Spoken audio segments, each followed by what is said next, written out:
বাটা মাছের ঝাল।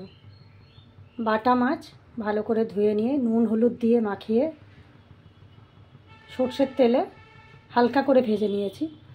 বেশি কড়া করে ভাজবেন না, তাহলে ওই মশলাগুলো এর মধ্যে ঢুকবে না। ওই মাছ ভাজার তেলে আর একটু সর্ষের তেল দিলাম।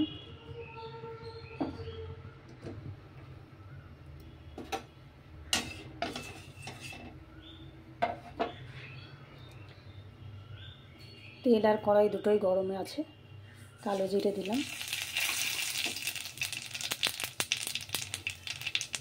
চেরা কাঁচা লঙ্কা ফোড়নে,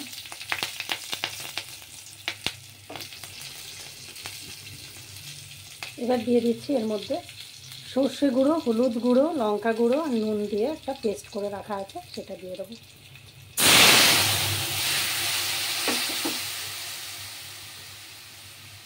সর্ষে বাটা বা সর্ষে গুঁড়ো কখনো ভাজবেন না তেলে, এরকম জল দিয়ে ওটাকে দেবেন তেলের মধ্যে, নাহলে তেতো হয়ে যাবে। আর একটু জল দিলাম।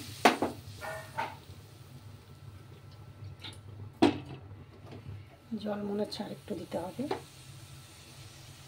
তো এটাকে ধুয়ে বাটিটাকে ধুয়ে আর একটু জল দিয়ে দিলাম।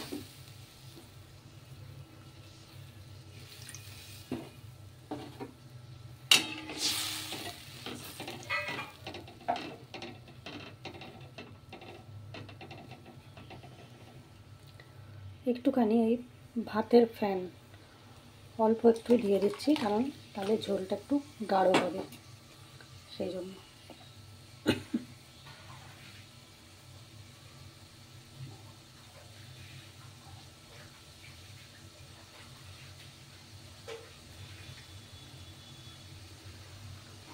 ঝোলটা ফুটে উঠছে এবার।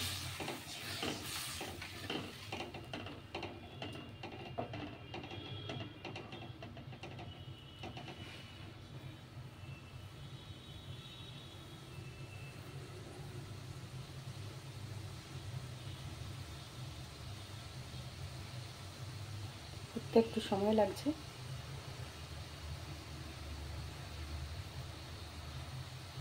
ভাতের ফ্যান এমনি খুব পুষ্টিকর খাবার, অল্প একটু আধটু কখনো ডালে কখনো ঝোলে একটু দিয়ে সবার পেটেই যাবে। আপনি এমনি প্লেনও খেতে পারেন, তবে রোজ নয়, মাঝে মধ্যে। ঝোলটা ফুটে উঠেছে, এবার আমি ভাজা মাছগুলো এর মধ্যে দিয়ে দেবো।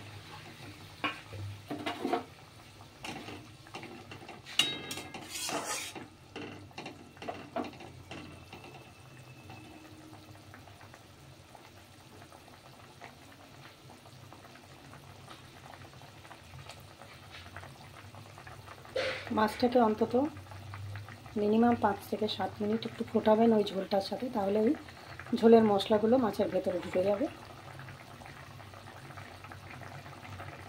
এরপর দেবো এই কাঁচা লঙ্কা চেরা আর একটু ধনেপাতা কুচি। ধনেপাতাগুলো শুকিয়ে গেছে, কিন্তু গন্ধ একদম একরকম আছে। গরম জলে পড়ার পরে ওটা একদম ফ্রেশ হয়ে যাবে, শুকনো ধনেপাতা মনেই হবে না।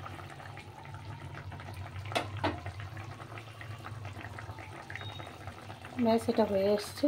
এর মধ্যে আর একটু কাঁচা তেল দিয়ে দেবো। ব্যাস, 5 মিনিট মতো ঢাকা দিয়ে রেখে দেবো। তারপরে নামিয়ে এটাকে গরম গরম ভাতের সাথে পরিবেশন করুন। Thank you for watching.